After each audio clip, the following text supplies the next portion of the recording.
না, তার নাম দিলীপ ঘোষ। কথায় বলে যে সয় সে রয়, এবং সত্যি কথা বলতে কি আমার সামনে এমন একজন মানুষ বসে আছেন যিনি বহু কিছু সয়েছেন, এবং আজকে তাকে কোন অবস্থাতেই যে ওই রয়ের বাইরে রাখা যায় না তার জলজান্ত প্রমাণ হয়ে গেছেন।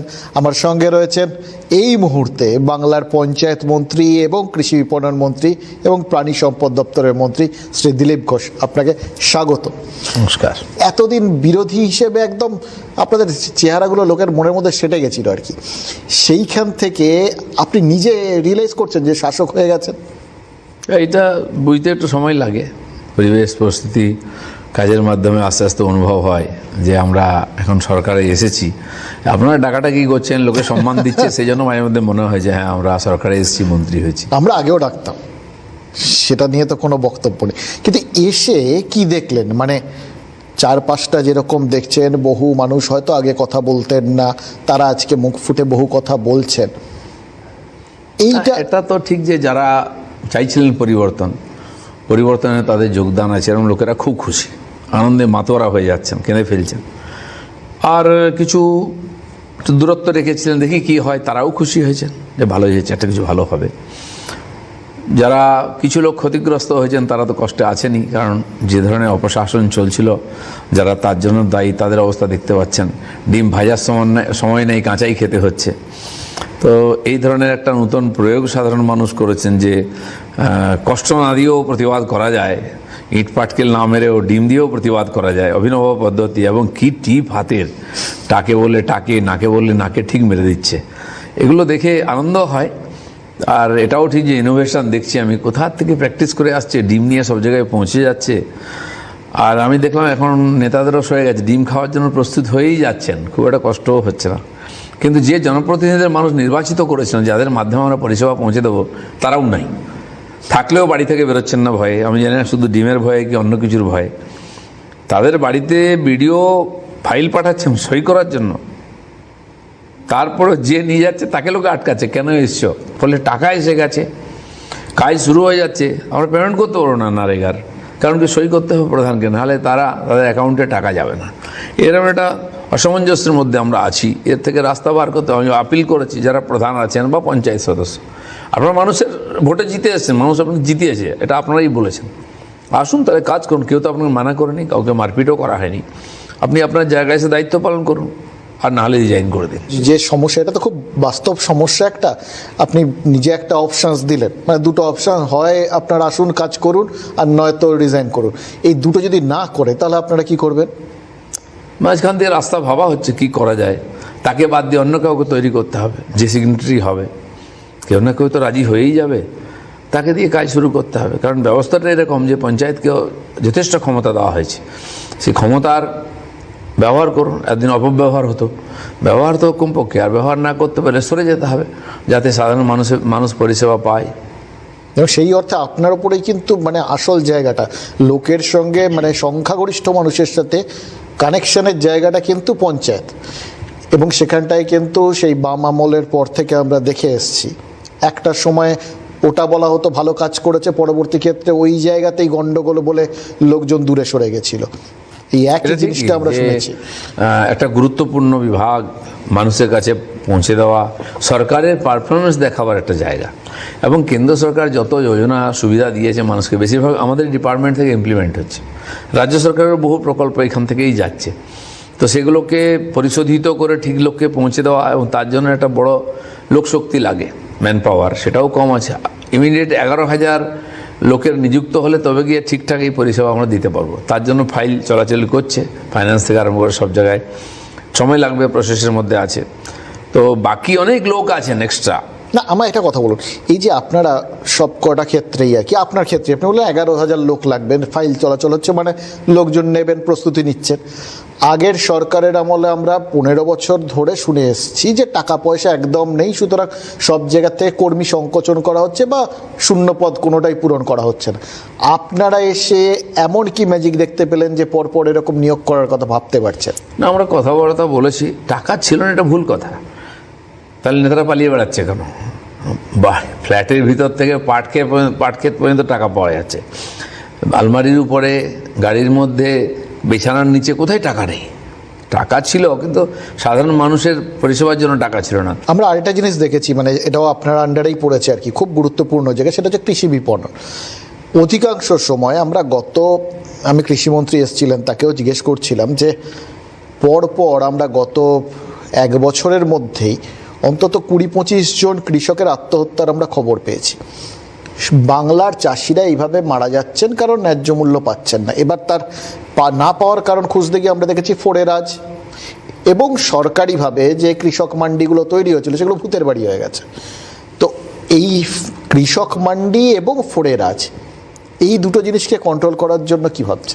দেখুন, এই ধরনের বহু প্রপার্টি তৈরি হয়েছে। আপনি জানেন পথসাথী বলে একটা প্রজেক্ট, হোটেল জায়গায় জায়গায় নীল সাদা রঙের বাড়ি দাঁড়িয়ে আছে।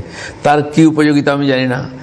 যদি এনজিওকে বা কোনো যুবকদের দেওয়া যেত, তারা একটা কিছু ব্যবসা করতে পারতো। এত খরচা করে বাড়ি করা হয়েছে, কোনো প্রয়োগ নেই, বরঞ্চ অপব্যবহার হচ্ছে নেতাদের দ্বারা। এগুলো সন্ধ্যাবেলা ঠিক বসে, সরকারি টাকা অপচয় হয়েছে, সাধারণ মানুষ তার থেকে কোনো লাভ পাননি। এই যে মাঝখানে ফোরেরা যারা এই কৃষকদের কাছ থেকে মালপত্র কিনে আমাদের কাছে পৌঁছানোর মধ্যে দামটা 3-4 গুণ করে দিত, এইটাকে সামলানো গেলে এই যে চারপাশের প্রভাবে দাম বাড়ার একটা সম্ভাবনা আছে, সেটাকে সামলানো যায় না? এই জন্যই সুফল বাংলার কনসেপ্ট এসছে। কিন্তু যা হয় আর কি, চিন্তাভাবনা তো ভালো হয়, এটা ব্যবহারে করে দেখানো ইচ্ছাও থাকে না। মাঝখান থেকে যারা হাতে দায়িত্ব পড়ে তারা হয় যোগ্য নয়, না হয় তাদের মানসিকতা অন্যরকম থাকে, তাই সফল হয় না। সেই সুফল বাংলা যে কনসেপ্ট আছে, চাষিদের কাছ থেকে ডাইরেক্ট সবজি নিয়ে এসে আর ডাইরেক্ট বাজারে সাধারণ মানুষের কাছে পৌঁছে দেওয়া, ফোর্ডদের হাতে না যাওয়া। তার জন্য সরকার গাড়ি কিনে তাদেরকে দিয়েছে, এক একটা গোষ্ঠীকে তারা নিয়েছে। কিছু নিজেদের লোককে ঢোকানো হয়েছে। এটাকে ব্যাপক হারে করা উচিত ছিল সব জায়গায়, যাতে সাধারণ মানুষ এবং চাষি দুজনে উপকৃত হয়। সেটা হয়নি। তো এটাও আমরা চেষ্টা করব নতুন করে এটার পুরো সাজিয়ে এটাকে হয়তো অকশন করা যাবে। যারা যারা এতে যুক্ত হতে চান, সামান্য একটা তার কাছ থেকে আমরা ট্যাক্স নিই, বিক্রি হলে আমাদের মার্কেটিং বিভাগ টাকা নেয় যাতে পরিষেবা দেওয়া যায়। সবই মোটামুটি তো দেখছি যা ওই সময়ের যা নাম ছিল, যা প্রকল্প ছিল, সেগুলো থাকছে, কিন্তু বদল হচ্ছে, নামটাম বদলাচ্ছে। এই সুফল বাংলা প্রকল্প বদলাবে তার মানে, তাই তো? নাম বদল হবে কেন সেটা এখন আমরা ভাবিনি, কিন্তু কাজ তো বদল হওয়া চাই। নাহলে যে উদ্দেশ্যে দেওয়া হয়েছে, এত টাকা খরচা হয়েছে, আর একটা ভালো প্রজেক্ট, এটা হওয়া উচিত। সেটা যোগ্য লোকের হাতে দেওয়া, যে ঠিকঠাক চালাবে। না চালাতে পারলে তাকে অনুমতি না দেওয়া, যে তুমি ভাই নিতে পারছো না, তোমাকে গাড়ি দিয়েছি, তোমাকে বাজারে বসার সুযোগ দিয়েছি। কোথাও কোথাও তাদেরকে স্টল দেওয়া হয়েছে স্থায়ীভাবে, কোথাও কোথাও তারা মোবাইল ভ্যানে করে ঘুরে জায়গায় জায়গায় বাজারে বসছে, কম দামে জিনিস পায়, লোকে কিনতে চায়। ভিড় হতো, প্রচুর ভিড় কিন্তু হতো, ভিড় হয়, এবং বহু আবাসনে তারা গিয়ে নিউ টাউন সল্টলেকেতে বিক্রি করে, সেখানকার লোক সুবিধা পায়। কিন্তু সেটাও প্রপারলি হওয়া উচিত, ঠিকঠাক পদ্ধতিতে যারা করতে চায় তাদের হাতে যাওয়া চাই, এবং রাজ্য সরকারের কাছে তার একটা আসা উচিত রেভিনিউ। এমনি কোল্ড স্টোরেজগুলোর কথা আপনি যখন বললেনই আর কি, এই খাদ্য যা ওঠে, ফসল যেগুলো ফলায়, সেগুলো বহু সময় কোল্ড স্টোরেজে রাখতে না পেরে বা রাখার ক্ষেত্রেও বিভিন্ন রকম জটিলতার জন্য চাষিরা সব থেকে বেশি ক্ষতিগ্রস্ত হয়। সেটার দিকে কিছু ভেবেছে? একটা বিষয় তো আমরা প্রথমেই ঠিক করেছি, গত কয়েক বছর ধরে বাংলা থেকে আলু বাইরে যেতে নিষেধ করেছিল মমতা ব্যানার্জি সরকার। শেষ বেলা সেটা তুলে কোনো লিখিত পড়িত নাই, পুলিশ জোর করে আটকে দেবে। তার পিছনে কিছু ছিল, কিছু নিজের লোকেদের ট্রাক চলে যাবে, বাকিদের যাবে না। ট্রাকের আলু পচে যাচ্ছে, যে ব্যবসায়ী যে আলু সবাই ডুবতো। তো সেই বাধাটা আমরা তুলে দিয়েছি প্রথমেই, যাতে এবছরের আলু এই জুন থেকে খুলবে স্টোর, তখন যাতে আলু বাইরে যেতে পারে। আমি গত 2 বছর ধরে পার্টির পিছনে লেগে আছি, অন্য কাজ ছিল না। ওদের সঙ্গে বসেছিলাম, আমি গিয়ে খুঁজলাম চাষিদের ডেকে যে কী সমস্যা। চাষই বন্ধ করে দিয়েছিল পাটের, কারণ দাম পাচ্ছিল না। এবছরের পাট আগামী বছর বিক্রি হবে। গরিব চাষির পাট রাখার জায়গা নেই, তাহলে অর্ধেক দামে বিক্রি করতে হবে। বাংলাদেশের পাট চলে আসে, যেহেতু কোয়ালিটি ভালো, আমাদের জুট মিলটা ওখান থেকে নিয়ে আসতো। এসব সমস্যা ছিল। তো এবারে দাম বেড়েছে, আমার মনে হয় পাট চাষ আবার বাড়বে। তো দেখা যাক, কারণ পাটের বিকল্প ব্যবহার এটাও দরকার আছে। এবার বলুন, এই যে মাঝখানটা আপনি বললেন যে মাঝখানটায় কাজ ছিল না, আপনি গিয়ে এই সমস্ত দেখতেন, দুটো সময় আপনার এরকম ছিল। এক, যখন প্রচারক ছিলেন সংঘের, আর 2 হচ্ছে মাঝখানটায় যখন আপনাকে কোনো দায়িত্বে রাখা হয়নি। কোন সময়টাই এখনকার কাজের জন্য আপনাকে সব থেকে বেশি মানে অভিজ্ঞ করেছে আর কি? এই দেখুন, কাজ করার ইচ্ছা থাকলে, কাজ করতে জানলে আপনার কাজের অভাব হয় না। আমি নিজের সঙ্গে সঙ্গে শিফট করেছি, এই সময় আমার এই ধরনের এই কাজ থেকে অব্যাহতি আছে, অন্য নতুন কাজ ধরি। তো আমি বিভিন্ন ধরনের চাষবাস এটা নিয়ে এক্সপেরিমেন্ট করছিলাম, নিজে চাষ করেছিলাম, স্ট্রবেরি ফলিয়েছি, ড্রাগন ফ্রুট ফলিয়েছি। আমি মেদিনীপুরে, আচ্ছা, ঝাড়গ্রামে কাঁসাইয়ের তীরে স্ট্রবেরি ফলিয়েছি, এই জন্যই যে 1 বছর খরচা করে যে হয় কিনা দেখি, এবং খুব ভালো কোয়ালিটির স্ট্রবেরি হয়েছিল। কিন্তু এসবের জন্য আমাদের এখানে মার্কেট তৈরি হয়নি বা কন্টিনিউ করতে হবে।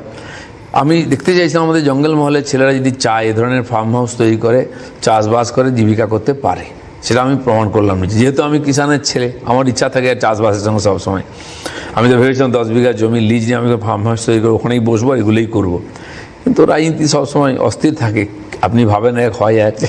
তো যাই হোক, সেই জন্য আমি যখন যে সময় পেয়েছি সময়টাকে ভালোভাবে ব্যবহার করার চেষ্টা করেছি। কোনটাতে আপনার লাভ বেশি ছিল, মানে চাষবাস করলে না এখন মন্ত্রিত্ব করলে? আমি জানি না, লাভ লোকসান দেখিনি কোনোদিন, যে মানুষকে কিছু শেখানো যায় কিনা, নতুন চিন্তাভাবনা করা যায় কিনা। আমার হাতে সময় ছিল, আমার কিছু প্রয়োজন ছিল না, তাই আমি এসব করে বেরিয়েছি। আর এখনও চেষ্টা করলে বিভিন্ন জায়গায় যাই, ফার্ম হাউস দেখি, যোগাযোগ করি, নতুন কিছু করার চেষ্টা করি, ভাবার চেষ্টা করি, লোককে দেখাই। তো আমি এখনও চেষ্টা করি। আমি হল্যান্ডে গেছি মাননীয় প্রেসিডেন্টের সঙ্গে, সেখানে ফুটবল ক্লাবও দেখতে গেছি। আর যে হল্যান্ড একসময় খুব গরিব ছিল, খেতে পেত না, তারা আজকে কেসরিতে এত উন্নতি করেছে। টিউলিপ গার্ডেন দেখার জন্য একটা গার্ডেনে রোজ 25,000 লোক যায়, 10,000 লোকে খাওয়ার জন্য একটা রেস্টুরেন্ট আছে ওখানে, দেখিয়েছি। মানে একটা ব্যবসার সঙ্গে কত রকম ব্যবসা যুক্ত হতে পারে। এবং রোজ ওখান থেকে টিউলিপ ফুল নিয়ে একটা বিমান লন্ডন যায়, রোজ যায় ওখান থেকে বিমানে করে লন্ডনে গিয়ে টিউলিপ ফুল বিক্রি হয়। আজ এখানে পৌঁছে গেছে ওরা, নিজেরা পরিশ্রম করে। এই বিষয়গুলো এখানে আপনি কার্যকর করার চেষ্টা করবেন? এগুলো হচ্ছে উৎসাহের ব্যাপার। আমি কথা বলেছি, গল্প করি অনেক সময়।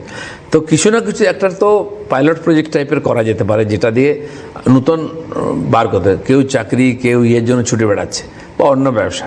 কিন্তু আমাদের বাংলা হচ্ছে সুজলা সুফলা বাংলা, কৃষিপ্রধান দেশ, এত সুন্দর ভূমি, জল ইত্যাদি সব ব্যবস্থা আছে। এটাকে যদি পেশা হিসেবে কেউ নেয়, নিয়েছে অলরেডি, আইআইটি থেকে পাস আউট করে ছেলেরা কাজ করছে, কিন্তু ব্যতিক্রম। মানে বেশিরভাগ ছেলেপুলে এটা নিয়ে চিন্তাভাবনা করুক। তার জন্য কেন্দ্র যেমন প্রজেক্ট দিয়েছে, আমরা রাজ্য থেকে এর জন্য প্রজেক্ট দেবো, যাতে একটা তাকে আমরা ঋণ দিলাম, সে জমি হয় নিজের বা ধার নিয়ে। জঙ্গলমহলে জমি পড়ে আছে, কেউ চাষ করে না। আমাদের ব্যক্তিগত, আমার পরিবারের জমি পড়ে আছে, সব জমি চাষ হয় না, করে না বলে পোষায় না। এক তো কাজের লোক নেই, দ্বিতীয় পয়সা নেই, খরচা পোষায় না, দাম নেই ইত্যাদি। তো সেটা যদি বৈজ্ঞানিকভাবে চাষ করা যায়। আমি আইআইটির সঙ্গেও কথা বলেছি, বসেছিলাম, যে আপনারা দেখান কোথায় কি চাষ হতে পারে। এই যে আপনার মধ্যে একটা আক্রমণাত্মক একজন লোক, যিনি খুব একটা বলা ঠলা কোনো কিছুর ক্ষেত্রে কি বলছেন, কেন বলছেন, ও সমস্ত ভেবে লাভ নেই। মানুষের জন্য বলতে হবে, করতে হবে, কে কী ভাবলো না ভাবলো পরোয়া করছেন না। নিয়ে কতটা বদলাতে হচ্ছে আপনাকে, এখন মন্ত্রী তো। মানুষ আমাদের দায়িত্ব পাল্টে দিয়েছে না, এখানে বসিয়ে দিয়েছে ক্ষমতায়, মানুষের পরিষেবা দিতে হবে। আর আমার তো মনে হয় যে পশ্চিমবাংলায় সম্ভাবনা সবচেয়ে বেশি। বহু মানুষ বহুদিন ধরে অপেক্ষা করে আছেন যে কবে আমরা যাব বাংলায় কাজ করে। সে ইন্ডাস্ট্রি থেকে আরম্ভ করে কৃষি থেকে 1000 বেডের হসপিটাল করতে চায়, বিমা ক্ষেত্রে পরিষেবা দিতে চায়, সব ধরনের, মানে প্রচুর এডুকেশন সিস্টেম, ইউনিভার্সিটি তৈরি করতে চায়। নিজেরা ফোন করছে, যারা একসময় পালিয়ে গেছিল। লক্ষ্মী মিত্তল কলকাতায় বিকম পাস করা ছেলে, আজ বিজনেস, লৌহ মানব, বিশ্বের সবচেয়ে বড় ইস্পাত ফ্যাক্টরি কিনে নিচ্ছে, সবচেয়ে দামি বাড়ি কিনে নিল গিয়ে লন্ডনে। কী করেছে? সাধারণ বাড়ি, সাধারণ ছেলেটাই করেছে। কলকাতার মাটির গুণ আছে, যেন আর লোকে ভোলে না গেলে। বহু ব্যবসায়ীকে আমি জানি, আমি এমপি থাকাকালীন দিল্লিতে ওদের বাড়ি যেতাম, পালিয়ে আসবেন এখন। বলছে পহলে আপ আইয়ে ফির হাম আएंगे, এরকম ডায়লগ বলতো। এখন ফোন করছে, হাম তো আ গয়ে হ্যাঁ, আপ আইয়ে। 2-3-4 মাস সময় লাগবে। আমাদের এখানে কোনো ল্যান্ড পলিসি নেই, ল্যান্ড ব্যাংক নেই, ইন্ডাস্ট্রিয়াল পলিসি নেই। আজকে আমি তাপসদার সঙ্গে বসে বিধানসভায় গল্প করছিলাম, বলছিলাম কী করতে হবে, বলে তুমি আমাকে সাহায্য করো।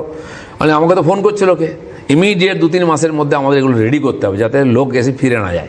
এখানে আপনাকে বলি, এই যে সমস্ত পরিস্থিতিটা বদল হবে বলে এখন মনে হচ্ছে, আপনারা বলছেন সেরকম ইতিবাচক চিন্তা ভাবনা। সেই সময়টায় লোকজন, এই যে ধরুন একটু আগে আপনি বলছিলেন যে লোকজন ব্যস্ত এখন ডিম ছুটতে, এটা কি কোথাও গিয়ে আনন্দ লাগছে আপনি বললেন, কিন্তু এটা কোথাও গিয়ে একটা ভবিষ্যতে অরাজকতার জায়গা খুলে দেয় না? আমার মনে হয় না। সে দেখুন, এরকম ঘটনা ঘটলে সরকার পরে মানুষের একটা ক্ষোভ থাকে। পশ্চিমবাংলার এমন লোক খুব কম পাবেন যে ডিপ্রাইভ হয়নি, এদের যারা শোষিত, অত্যাচারিত হয় না কোনো রকমভাবে, বিনা কারণে।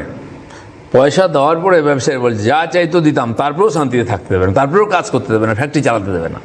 মানুষ খেপেছিল একটু। এগুলো তো কিছুই না, যে ধরনের অত্যাচার হয়েছে না, এই ডিম টিম ছোড়া, আমি তো ভাবছি এগুলো ইয়ার্কি ঠাট্টা করা হচ্ছে।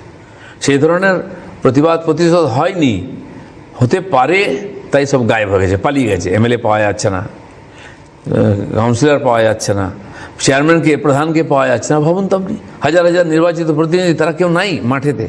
কেন? তারা জানে যে অন্যায় করেছে, তার মাপ নেই। কিন্তু আমাদের সমাজের মধ্যে একটা মানসিকতা আছে, একটা কালচার আছে আমাদের, ওই প্রতিশোধ প্রতিহিংসা, এটা আমাদের খুব একটা নেই। ও রাগ থাকেই, ও ব্যাটারে হেরে গেছে, ঠিক আছে, যথেষ্ট শাস্তি হয়ে গেছে, আর দরকার নেই, এই ধরনের মানসিকতার লোক। আমার তো মনে হয় ছেলেপুলে একটু মজা করছে, খবর হবে, ডিম টিম ছুঁড়ে একটু করছে, আর কিছু না। এটুকু তো ওদের প্রাপ্য আছেই। দুজন অ্যারেস্ট হয়েছে কিন্তু, কুণাল ঘোষকে ডিম ছুঁড়েছে। ঠিক আছে, একটা সময় পর্যন্ত চলা উচিত, এগুলো হয়ে গেছে, বন্ধ করো আর কি। আমি তো আমার ডিপার্টমেন্টকে বলেছি, আমাদের মাননীয় চিফ মিনিস্টার বলেন যে আপনারা অন্যায় করেছেন অনেক, ডিপার্টমেন্টে পুলিশ সবাইকে বলছেন, অ্যাডমিনিস্ট্রেটিভ মিটিং করেছেন, অনেক অন্যায় করেছেন, পাপ করেছেন, প্রায়শ্চিত্তও করতে হবে। কিন্তু এখন ঠিক করে কাজ পাপ করেছেন বলে দিয়েছেন অনেক মুখে আপনি নিজের ডিপার্টমেন্টকে, অ্যাডমিনিস্ট্রেটিভ মিটিংয়ে বলছেন। আমিও বলছি আপনারা কে কী করেছেন, আমি ওতে যাব না, আর জানাও আছে, আমার তথ্য দেওয়ার জন্য লোকও আছে। হয়তো আমি ধরে নিলাম তখনকার নেতা মন্ত্রীদের চাপে করেছেন, যেমন পরিস্থিতি লোকে যায় সেরকম হয়ে যায়, অসৎ সঙ্গে যায় হয়, তো সেটা করেছেন, আমি সে নিয়ে কিছু করছি না। আর যদি অন্যায় করে থাকেন তার সাজা আছে, আইন দেবে, কমপ্লেন হবে, আইন তার কাজ করে, আমার কিছু বলার নেই। কিন্তু আমি চাই আয় থেকে নতুন করে শুরু হোক। লোক অনেক আশা করে এখানে পরিবর্তন করেছে, লোক যেন হতাশ না হয়। 1 মাসও হয়নি আপনারা ঠিক করে দায়িত্ব নিয়েছেন, জাস্ট সদ্য পার করলেন। এর মধ্যে এই রকম পার্টিটা উঠে যাওয়ার মতো জোগাড় হবে এটা ভেবেছিলেন?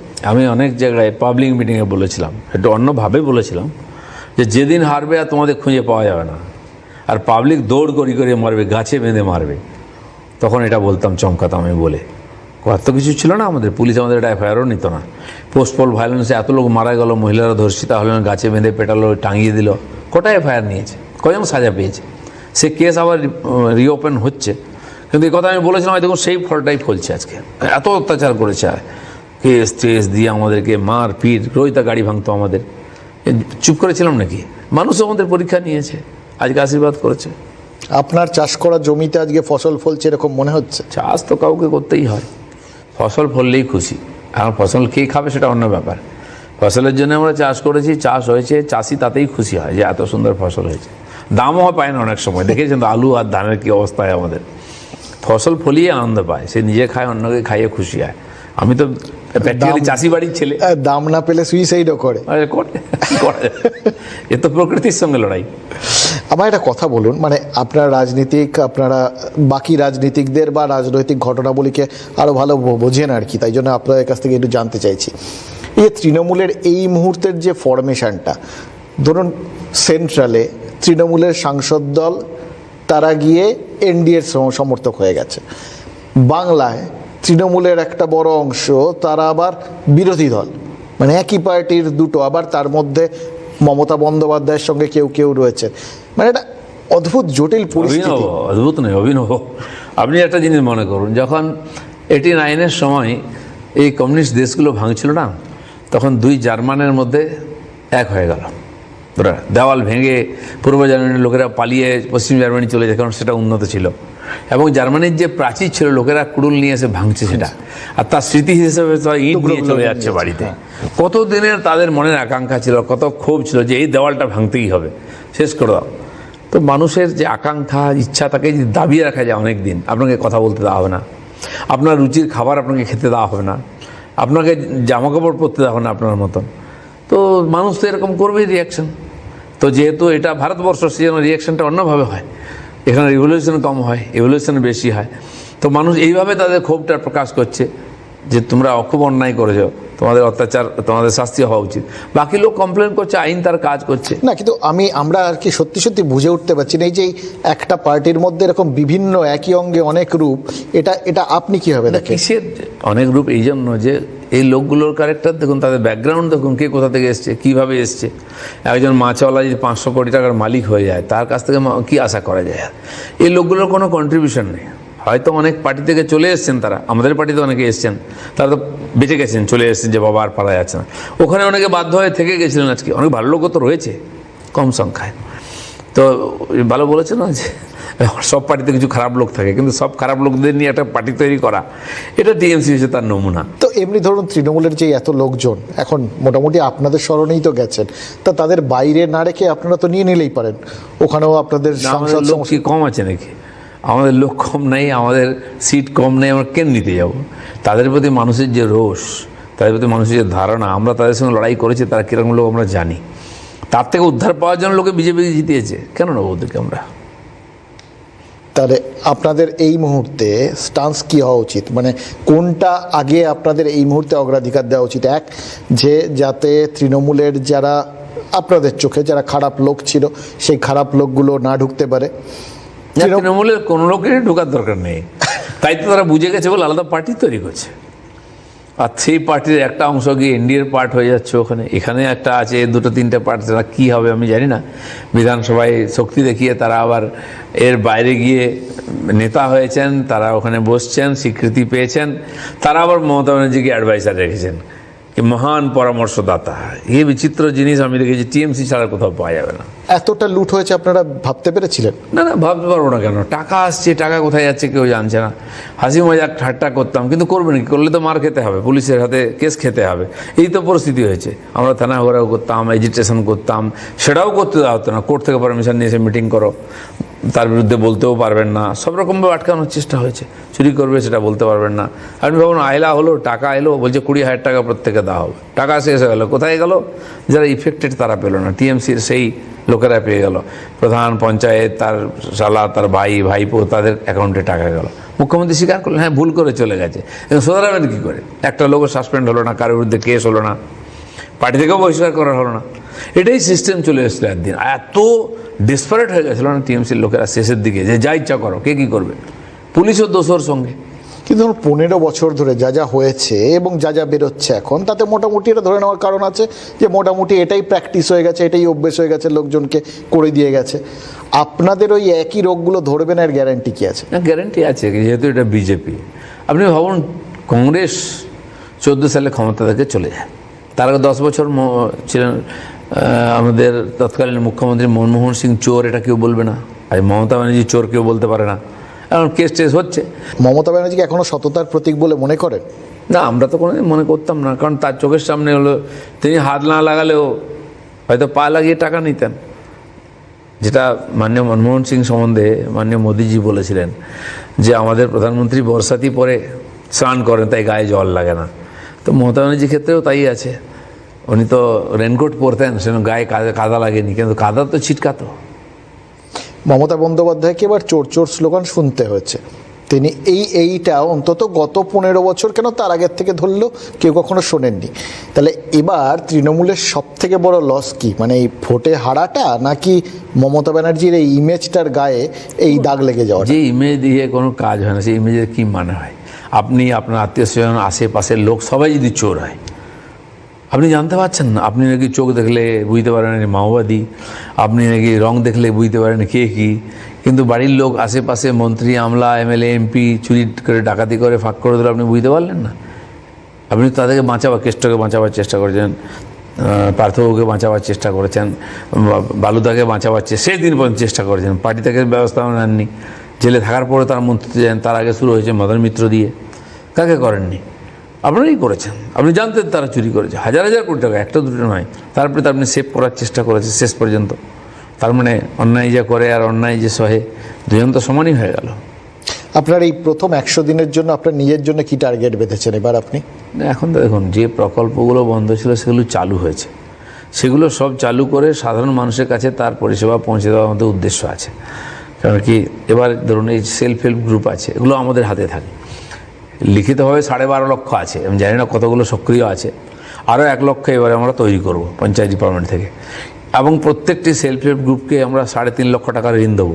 তাই তো মহিলারা স্বাবলম্বী হন, কাজ করেন, তার জন্য 40,000 কোটি টাকা ব্যাংকের মাধ্যমে ঋণ দেবে পঞ্চায়েত বিভাগ। আচ্ছা, আরও প্রায় 3 কোটি বা আরও বেশি আমাদের ওই লাখপতি দিদি আমরা তৈরি করে এবারে। আচ্ছা, মহিলাদের সশক্তিকরণ করার জন্য যে যে প্রজেক্ট আছে সেগুলো সব চালু হয়ে গেছে। লাখপতি দিদি বলে কোনো কিছু করছেন আপনারা? মোদিজি শুরু করেছিলেন, তাদেরকে ঋণ দিয়ে, বিভিন্ন প্রজেক্ট দিয়ে কমসে কম লাখ টাকার মালিক হয়ে যান মহিলারা। সেই ধরনের প্রজেক্টের মাধ্যমে এটা আমরা করছি, সারা দেশে চলছে, এখানেও শুরু হয়েছে। কিন্তু সেভাবে চলতে, যেহেতু কেন্দ্র প্রকল্পকে সব বহিষ্কার করা হতো, আয়ুষ্মান কার্ড দেওয়া থেকে আরম্ভ করে কাল থেকে আর শুরু হয়ে গেছে জনসাধারণকে সেবা করার। সব জায়গায় প্রজেক্ট, যত প্রজেক্টের জন্য স্টল লেগে গেছে। আমি খড়গপুরে মিউনিসিপ্যালিটিতে গেলাম, মিউনিসিপ্যালিটি টিএমসিরই আছে, কিন্তু তারা 4 জায়গায় স্টল লাগিয়ে সমস্ত কেন্দ্রীয় সরকারের সুবিধার জন্য, আর আয়ুষ্মান কার্ড থেকে আরম্ভ করে, আধার কার্ড থেকে আরম্ভ করে, মাইনরিটি স্টাইপেন্ড সব একসঙ্গে শুরু হয়ে গেছে। যা যা প্রজেক্টের একসঙ্গে সুবিধা পাচ্ছেন সবাই, হাজার হাজার লোক। কাল একটা আধার সেবা কেন্দ্র আমি উদ্বোধন করলাম, যেখানে রোজ 650 জন কমসে কম এই সুবিধা পাবে। আগে ব্যাংকে আর এতে ছিল, পোস্ট অফিসে লোকেরা পেত না, অনেক লম্বা লাইন পড়তো, কর্মচারী ছিল না, তো পুরো আলাদা করে জেলায় জেলায় তার জন্য ব্যবস্থা হচ্ছে। এই সমস্ত কেন্দ্রীয় সুবিধা আগে আমরা লোকের কাছে পৌঁছে দেবো। আর আমি যেটা বললাম, আলু পাটের মতো জায়গায় যদি সমস্যা থাকে, কেন্দ্রের সঙ্গে সঙ্গে রাজ্যও তার জন্য আলাদা করে ভাববে, যাতে চাষিদের কাছে তার সুবিধাটা পৌঁছায়, ব্যবসায়ীদের কাছে। এগুলো একটু কিছু পলিসি ম্যাটার আছে। ইন্ডাস্ট্রির জন্য আমাদের জমি জায়গা সব আছে, জল, বিদ্যুৎ, রাস্তা, কিন্তু পলিসি নেই। এলে তার হাতে একটা ফাইলে সব পারমিশন হয়ে যাবে, এরকম মানে ওয়ান উইন্ডো যে সুবিধা থাকে, সেটাও করার কথা আমরা ভাবছি। তার জন্য বসে একটু ঠিকঠাক করে পলিসি তৈরি করে ডিক্লেয়ার করতে হবে। নামে সামিট হতো প্রতি বছর, বিজনেস সামিট। আপনি 10 বছর আগের ভিডিও, আজকের ভিডিও দেখুন, তার মধ্যে কোনো পার্থক্য নেই। বক্তা সেই, শ্রোতা সেই, ডিক্লারেশন সেই, এমইউ হতো, কিন্তু কোনো ইনভেস্টমেন্ট হতো না, কোনো ফ্যাক্টরি হতো না। ওতেও তো শুভেন্দু অধিকারী বলেছেন 600 কোটি টাকার ওপরে তারা তদন্ত করে দেখবেন। খরচা হতো গন্ডগোল হয়েছে। প্রত্যেক বছর তো কোটি কোটি টাকা খরচা করা হয়েছে, তাদের নিজের লোকেরা টাকা পেত। কিছুদিন মহোৎসব চলতো, সে হাতে গোনা 10-20 জন ব্যবসায়ী যারা এখানে বড় বড় ফ্যাক্টরি আছে, পালাতে পারেন না, তারা আসতেন, দিদিমণির প্রসঙ্গে কথা ভালো কথা বলতেন, 1 টাকা ইনভেস্ট করতেন না, আর পার্টির লোকেরা 7 দিন ধরে খেয়ে দিয়ে মহোৎসব করতো। এই করে পয়সা নষ্ট হয়েছে সব জায়গায়। আদি বিজেপি এবং নব্য বিজেপি যদি হয়, এটা নিয়ে আপনি একটু দুশ্চিন্তাগ্রস্ত কি? না না, আমি তো বলেওছি যে আদি নব্য বলে কিছু নেই।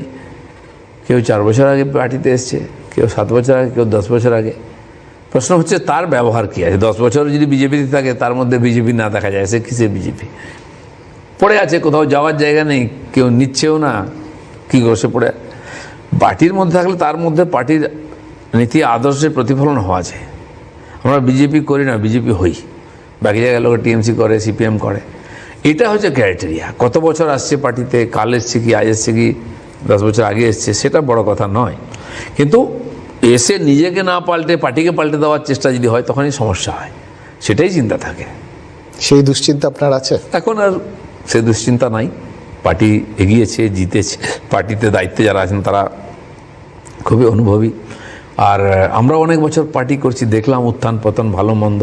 পার্টির মধ্যে যথেষ্ট সংগঠন শক্তি হয়েছে, উপর থেকে নজর রাখা হয়েছে। যেন 2-4টে লোক ভুল ভ্রান্তি করতেই পারে, কিন্তু পার্টির দিশা ঠিক আছে, সেই রাস্তায় এগোবে। আপনাকে অনেক ধন্যবাদ আমাদের সময় দেওয়ার জন্য, এবং শুভেচ্ছা আগাম জানিয়ে রাখি। কারণ যে যে জিনিসগুলো আপনি বাংলার কৃষি, পঞ্চায়েতের জন্য বললেন, যদি সত্যি সত্যি সেগুলো হয়, তাহলে অবশ্যই বাংলার চেহারাটা অন্যরকম হবে। এবার সেটা হবে কি হবে না, তার গুরুদায়িত্ব আপনাদের। ভবিষ্যৎ বলবে, চেষ্টা করব।